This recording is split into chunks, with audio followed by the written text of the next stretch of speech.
To explain the concept of distance equals time, time equals distance. If Ryan is further away from me, the more time I have to react. So if he's storming to go at me, I can get away. Okay? If he's a bit closer, he's coming to go at me, I maybe have to do something first and then get away. Okay? If I let him in too close, okay, I have even less time. He's going to go at me here. It's going to be more difficult, more work for me till I get out and then get away.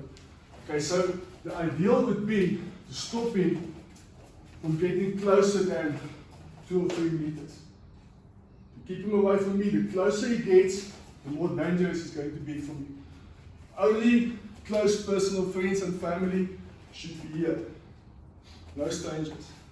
Okay, if I can't keep the distance apart from us, I can always also try to put something in between. Like in this case, this bag. So for him to get to me, I have to move around the bag. It gives me time to react and time to get away. How do we keep him at a distance? Okay. You have to be assertive, you have to have confidence, okay, and you can tell him. I mean, it's your right who you want to let into your personal space. Okay, so if a guy is approaching me, hey, sorry sir, can I help you please? Don't come closer. Hey, sorry sir, stop. Don't come closer. Hey, stop, back off, back off. What do you want? Serious about personal defense. You would invest in some kind of a weapon. For most people, a pepper spray is a good option. You have to know pros and cons just as with any weapon. But in this case, if I want him to stop and still continue as a breaching weapon to maybe try and discourage him to come closer, I can use the pepper spray, or I can threaten him to use the pepper spray. If he does come closer, I can spray him and try and get away. Okay, without me having to get physical and maybe get injured. Okay, so something like a pepper spray is a good tool to use. There are different kinds. You have to go and learn what the pros and cons of each kind are. Sometimes you're not as aware as you should be, as you probably read in the article, and it can happen that you're busy with something and suddenly the guy is just beside you, already almost on top of you. Okay, there's no time to create distance. Maybe there's nothing you can put in between. So what you have to put in between then is what we call the fence. It's both your arms. Your hands are up, and this is going to create the distance I need if I have to escape. If he's going to try and hit me left or right, I can try and defend. My hands are already up. I've bought the time. Okay? If he tries to go at me,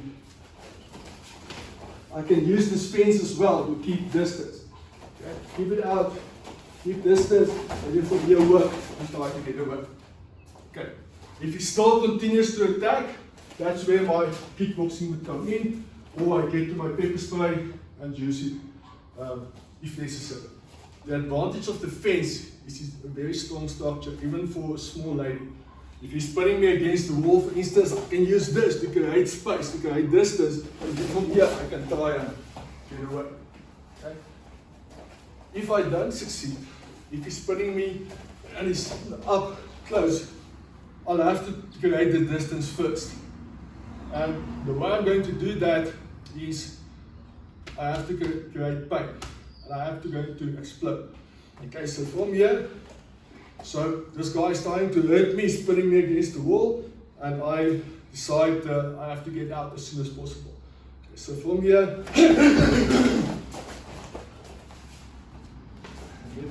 okay, so what I did is simple weapons.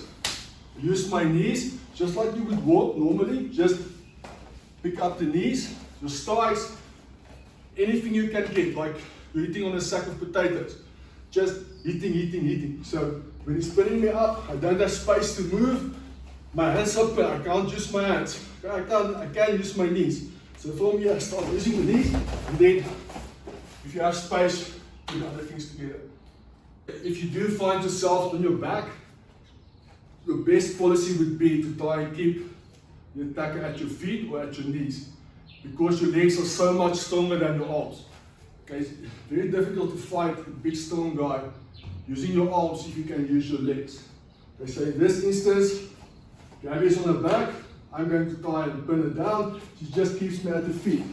I'm trying to move her out, keeps me at the feet. What she would go for typically would be the knees, maybe the shins, the groin. If I bend down, even the face. Okay? So from here, moving around, trying to grab hold of her. She's going to make me pay for every time I'm going to get in. If I go down, she uses her knees, she uses her legs. Then I go up again. And I'm working it up and get away. Okay, it's very difficult to fight from the ground if you don't know what you're doing. First option is always better to get up. Try to get away, get to a weapon if you can. Okay, in this instance again, she's on her back. She has to try and keep me at the legs, using her feet, using her strong leg muscles to keep me away. I'm going to try and pin her down, trying to choke her, and she's just trying to escape. So from here,